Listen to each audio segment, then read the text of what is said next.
이제 대통령이 직무 정지가 됐는데 이 상황에서 대왕고래 프로젝트가 어떻게 진행이 될지 좀 관심이 쏠리고 있어요. 문제는 대왕고래 프로젝트 시추 작업이 이번 주에 본격화한다는 점입니다. 궁금한데 예산이 다 삭감이 됐는데요. 무슨 돈으로 이거 하는 겁니까 앞으로? 이게 시추선 계약이 완료가 됐기 때문에 사업을 아예 폐기할 수는 없다고 합니다. 그러면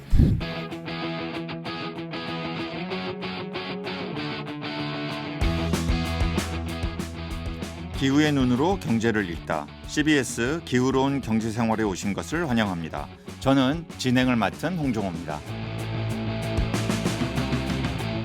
한 주 동안 세계 각지에서 벌어진 기후 현안 전해드리는 주간 기후 브리핑 시간입니다. 오늘도 CBS 경제부 최소연 기자 나와 계세요. 안녕하세요. 네, 안녕하세요. 이번 주에도 두 가지 소식 준비했습니다. 먼저 첫 번째 소식입니다. 위태로운 대왕고래 프로젝트 무리수되나. 윤석열 대통령이 밀어붙였던 동해 심해 가스전 사업 일명 대왕고래. 비상계엄 관련 대통령 담화에서도 지속적으로 언급이 됐던 프로젝트죠. 네, 그렇습니다. 이제 지난 6월에 올해 6월에 윤석열 대통령이 경북 포항 앞바다 영일만 일대에 최소 35억 최대 140억 배럴의 석유화가스가 매장돼 있을 가능성이 있다고 직접 발표하면서 시작된 사업이지요. 계엄 사태 동안에도 계속 얘기가 됐어요. 이제 처음 계엄령 선포되던 12월 3일에 윤 대통령이 비상계엄 선포하면서 민주당은 내년도 예산에서 심해 가스전 개발 사업 등 4조 1천억 원을 삭감했다. 이거 외에도 대통령실 특활비 이런 것들이 좀 삭감이 됐었고요. 그리고 지난 12일에 무려 29분에 걸쳐서 비상계엄이 통치행위라는 취지로 좀 합리화하려고 했던 그 대통령 담화에서도 야당 주도의 대왕고래 사업 예산 삭감이 계엄 발령의 이유 중에 하나였다. 이런 식으로 조금 언급이 됐습니다. 네, 이제 대통령이 직무 정지가 됐는데 이 상황에서 대왕고래 프로젝트가 어떻게 진행이 될지 좀 관심이 쏠리고 있어요. 근데 문제는 대왕고래 프로젝트 시추 작업이 이번 주에 본격화한다는 점입니다. 이 시추선 웨스트 카펠라호가 이제 17일쯤 출항할 걸로 알려졌어요. 네. 바로 이제 이번 주인데요. 예산 삭감을 국회에서 어느 정도로 한 거죠? 이게 당초 대왕고래 프로젝트 이제 정부가 잡은 예산이 505억 원입니다. 이 정도를 책정을 해서 냈는데, 그 계엄 사태 중간에 이제 12월 10일에 이제 야당 주도로 국회 본회의에서 감액 예산안만 이제 통과가 됐어요. 그때 감액하면서 이 대왕고래 프로젝트인 동해 심해 가스전 8광구랑 601 북부광구 탐사 시추 예산 497억 원을 삭감을 했습니다. 그러니까 505억 원 책정했는데 497억 원 삭감됐으니까 98% 거의 전액이 삭감됐다고 보시면 됩니다. 그렇네요. 삭감 이유는 뭐라고 얘기를 한 겁니까? 일단 핵심 이유는 이게 정부가 자의적으로 예타 면제를 결정을 했어요. 그래서 예비 타당성 조사도 거치지 않았고 국회에 관련 재료를 제출하지 않았다는 거였습니다. 좀 상세 설명을 드리면 지난 11월 19일 예결특위에서 이런 발언들이 나왔어요. 더불어민주당 정의령 의원이 민주주의, 자본주의 국가에서 민간 회사가 자기 리스크를 떠안고 시추를 해서 성공하면 돈을 벌고 실패하면 또 다른 데를 뚫는 건데 이번에는 세금으로 1차 시추를 해서 경제성이 나오면 입찰하겠다는 거다. 이거는 민간 기업은 그야말로 땅 짚고 헤엄치기 아니냐. 이래서 감액이 필요하다. 저도 이 얘기는 상당히 수긍이 되는 게 네. 해외에서는 이런 사업 다 거대 석유 회사들이 하는 거 아니에요? 맞습니다. 민간에서 하죠. 네. 그리고 같은 당의 김태선 의원도 500억 원이라는 예산을 가지고 해보고 아니면 어쩔 수 없다. 또 자료도 아직은 없고 공개도 못하겠다. 이런 부분이 국회에서 좀 해소가 되지 않았기 때문에 전액 삭감이 맞다고 본다. 이렇게 얘기를 했어요. 반면에 이제 국민의힘 최형도 의원은 주요 국가에 비해서 시추공도 적고 시작도 못하고 있기 때문에 길 좀 열어달라. 이렇게 조금 강조를 했지만 흡수식으로 한 모양이네요. 그렇지만 대왕고래 예산 끝내 보류 처리됐고요. 이제 밀실이라고 불리는 비공개 소소위에서 결국에는 조율을 했지만 최종적으로 497억 원 삭감이 결정이 됐습니다. 근데 말씀드렸다시피 이게 좀 일정이 정해져 있었기 때문에 17일에 이제 1차 탐사 시추 작업 예정을 앞두고 이제 시추선이 지난 9일에 이미 부산 외항에 입항을 한 상태입니다. 그래서 일주일 동안 부산 신항에서 시추에 필요한 그런 자재 선적을 마쳤어요.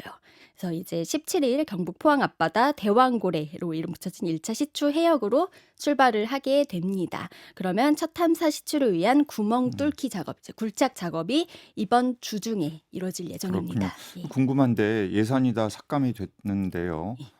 무슨 돈으로 이거 하는 겁니까, 앞으로? 예, 이게 시추선 계약이 완료가 됐기 때문에 사업을 아예 폐기할 수는 없다고 합니다. 그러면 뭐 계획된 대로 일단 잘 이행하겠다는 게 정부랑 석유공사 입장이거든요. 근데 이게 이 프로젝트 원래 정부 예산이 500억, 그다음에 음. 석유공사에서 500억 해서 한 1000억 정도가 이제 들어갈 걸로 1차 시추에만 들어갈 걸로 이렇게 전망을 했었어요. 그래서 반반씩 부담을 하려고 했는데 정부 예산 삭감됐잖아요. 그럼 석유공사가 다 어떻게 떠안게 된 거예요. 그래서 회사채 발행할 가능성이 네, 결국 제기가 공사채를 발행하는 거죠, 예, 되고 공사가. 있습니다. 네. 그러면 자, 석유공사 사채 발행하게 되면 어떻게 될까요? 그만큼 다른 석유공사의 다른 사업은 우선순위가 밀릴 수밖에 없다는 우려가 나옵니다. 음. 그래서 좀 제동이 걸린 걸로 지금 보여지는 사업 중에 알뜰 주유소 확대, 전략 비축유 확보, 탄소 포집 저장 사업 뭐 이런 것들이 좀 밀릴 이 수가 있다고 알뜰주유소가 해요. 서민들을 위한 건데 이게 석유공사가 했던 사업이군요. 예, 가뜩이나 그래요. 유가가 오르고 있는데 그래요. 그리고 네. 뭐 비상사태를 위해서 원유 확보하고 이런 거 중요하잖아요. 그리고 우리 기후변화 대응하는 탄소 포집 저장 사업까지 우선순위가 밀릴 위기에 처했기 때문에 근데 좀 뭐 교수님도 잘 아실 거예요. 석유공사가 2020년부터 완전 자본 잠식 상태거든요. 자, 재무 부담이 더 가중될 전망인데 어떻게 좀 네, 이게 이 보시는지. 석유공사 같은 이런 공사 형태의 사업체가 우리나라에 굉장히 많거든, 다른 선진국에 비해서. 예. 근데 이 석유공사 같은 경우 정부의 법정 자본금이 13조로 책정돼 있어요. 근데 지금까지 한 10조 8천억 원 정도 들어갔습니다. 근데 네. 이게 다 자본 잠식이 된 거예요. 그러면 아마 청취자들께서는 이러면 이 회사가 신용 등급이 어떻게 되겠냐, 돈도 하나도 없는데라고 보실 텐데, 이게 정부가 그냥 무조건 뒤에서 후원해주고 정부가 돈을 대준다는 것이 시장의 평가이기 때문에 이 회사에 대한 신용평가가, 국제 신용평가가 나쁘지 않아요. 왜냐하면 어, 정부가 늘 해줄 거라는 해준다. 그런 믿음이 있으니까. 결국 이제 이거를 기대하고 이번에 500억 원을 책정을 한 거잖아요. 근데 과연 이 사업이 이제 앞으로 어떻게 될 것인지에 따라서 사실 이렇게 자꾸만 공사채를 남발하게 되면 회사의 재무 구조는 계속 나빠지는 거고, 아무리 공사라고 하더라도 그런 것이 과거에 우리 한전 같은 경우 이 당시에 33조 원 적자 보는 네. 상황에서 너무나 채권을 발행해서 채권 시장에 어려움이 가중되는 일이 벌어지기도 했잖아요. 2022년도입니다. 그래서 물론 뭐 석유공사 그 정도 큰 규모의 그런 기업은 아니지만 어쨌든 이런 것을 우리가 간과할 수는 없다라는 생각을 하게 돼요.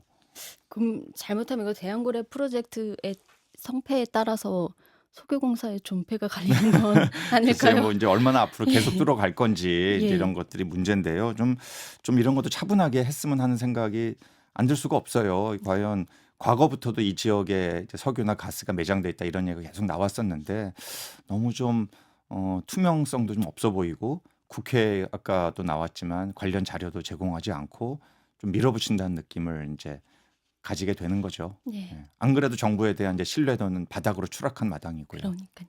그래서 어쨌거나 이렇게 시작을 하게 됐기 때문에 일단 계획대로 일단 진행을 하기 때문에 1차 시추 작업에서 유의미한 데이터를 좀 얻는 게 이제 정부와 석유공사 입장에서는 좀 부담은 있지만 관건이 될 것 같습니다.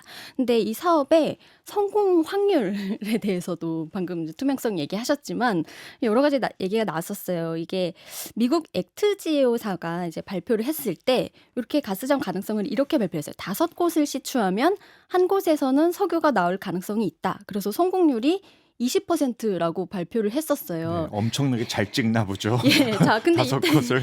이때 근데 확률 이론의 오류라는 지적이 났어요. 확률 이론 뭐 조금 설명을 해주실까요? 어떤 오류? 아니 그러니까 이게 예.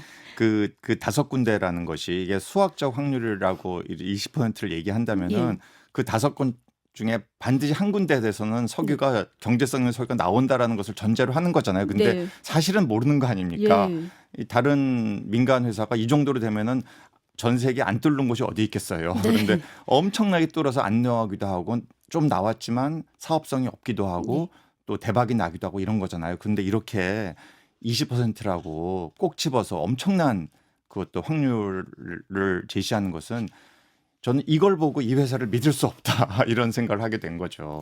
맞습니다. 이게 확률 이론의 오류, 이걸 다른 말로 도박사의 오류라고도 네. 하더라고요. 이게 서로 아주 독립적인 건데 5번을 다 시출해보는 건 다 아주 독립적인 건데 그렇죠. 영향을 미친다. 이게 좀 착각에서 기인한 오류라고 합니다. 말씀하신 것처럼 액트지오에 대한 의문 좀 여전해요. 뭐 여러 가지 보도가 있었지만 본사로 등록된 주소 찾아가 봤더니 가정집이더라 하면서 페이퍼 컴퍼니 논란 지금 계속 있었고요. 그다음에 이 회사가 2019년 1월부터 2022년 3월까지 세금을 안 냈었대요. 그래서 정부가 이거 분석 용역 맡겼을 때 액트지오 법인이 이미 말소돼 있던 상황이라는 보도도 나온 바 있습니다. 예. 예, 이렇게 전문성, 신뢰성, 투명성 상당히 이제 의심케 하는 이런 의혹들이 나오면서 이 사업이 무슨 우리나라의 정말 이 우리 국민의 많은 염원을 우리가 과거에 그런 생각 했잖아요. 아, 석유가 나왔으면 좋겠다. 근데 오히려 실추가 이제는 문제가 아니라 이거 국정조사 필요하다. 이런 얘기까지 나오잖아요.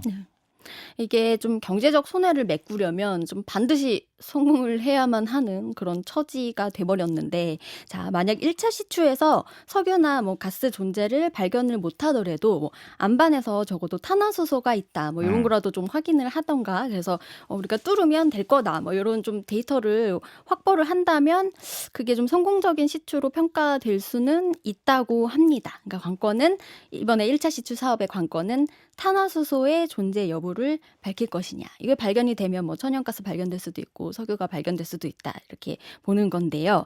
근데 지난 6월에 액트지오의 아브레오 고문이 이렇게 발표를 했었어요. 탄화수소를 발견하지 못한 게 리스크다라는 의미심장한 발표를 해서 사실 좀 우려가 공존하고 있습니다. 어쨌거나 1차 시추 탐사에서 정부와 석유공사가 지하 1km까지 시추공을 뚫어서 암석층을 확보를 할 예정이고요. 이게 한 약 2개월 정도가 걸릴 거라고 합니다. 그래서 시료 분석 거쳐서 확인을 하게 되면 내년 상반기쯤에는 뭐 가능성이 있는지 없는지 좀 결과가 나오지 않을까 네. 싶어요. 사실 이게 이제 앞에서도 한 정치인이 이거 예타를 면제시키고 바로 했다 이런 문제 제기를 했는데, 이런 정부의 500억 이상의 이런 어떤 예산이 들어간 사업에 있어서 늘 정부가 논쟁적인 사업에 대해서 하는 전략이 뭐냐 하면 일단 시작합니다.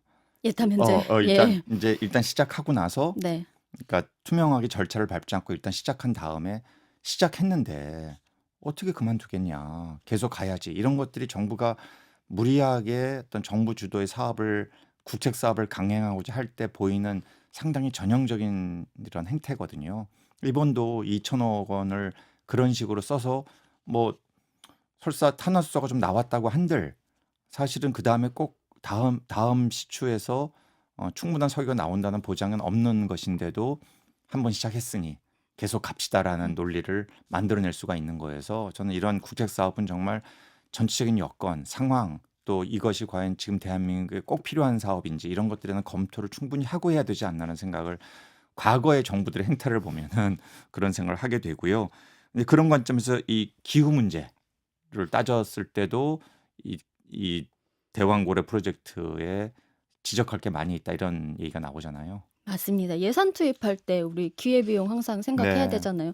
특히 기후 부분에 있어서는 우려가 클 수밖에 없습니다. 자, 국제 기후 환경 단체들이 해마다 발표하는 CCPI, 그다음에 기후 변화 대응 지수라는 게 있어요. Climate Change Performance Index 약자인데, 자, 우리나라 2025년 가장 최근 지수 발표에서 67개 평가 대상국 중에서 63위에 했습니다. 거의 꼴찌인데 이게 우리 뒤로 4개 국가는 전부 산유국이거든요. 그러니까 비산유국 중에서는 우리나라가 꼴찌인 셈입니다. 이렇게 지적을 하면서 이 주최 측이 대왕고래 같은 신규 석유 가스전 개발 대신에 재생에너지 도입을 좀 속도를 내라. 이렇게 아예 콕 집어서 지적을 얘기를 했군요. 했습니다. 예, 근데 자, 우리와 다르게 조금 비교할 만한 최근 사례에 있어서 소개를 해드릴게요. 자, 노르웨이 정부에서 어떤 일이 있었냐면요. 최근에 북극 심해 광물 채굴 계획을 발표했던 걸 중단을 했습니다. 시행하지 않기로 했어요.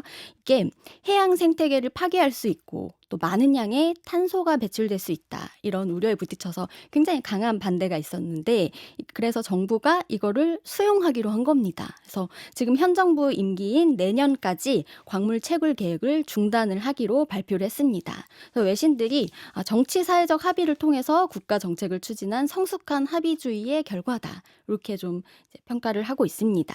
자, 우리나라도 보면 지금 음. 대형고래 프로젝트 두고 뭐 여러 가지 사실 환경단체뿐만 아니라 정치 사회 관련해서 시민사회 단체의 우려 굉장히 크잖아요. 그럼요. 네, 부산 경남 지역의 환경단체로 구성된 기후위기 부산 비상행동이요. 지난 11일에 기자회견 열고 대형고래 프로젝트 당장 중단하라고 요구를 하기도 했습니다. 자, 노르웨이 정부 결단 우리 정부도 조금 참고할 점이 있지 않을까 하는 네. 생각이 듭니다. 예. 예. 사실 뭐 노르웨이는 또 그런 면에서 과거에 이러한 화석 연료에 대한 시추와 채굴이 뭐 있었던 그런 국가긴 하지만 이제 세상은 달라졌다라는 것을 인정하는 그런 어떻게 보면 정부의 중요한 결단이잖아요. 그래서 저도 우리나라 같은 경우에 이게 매우 불확실하고 5번이면은 한 번은 나올 것이다 이런 아주 막연한 이런 이야기를 하기보다는 당장에 지금 눈에 보이고 시급한 이런 재생에너지 쪽에 투자를 하는 것이 제한된 정부 예산을 사용하는 훨씬 더 바람직하고 합리적인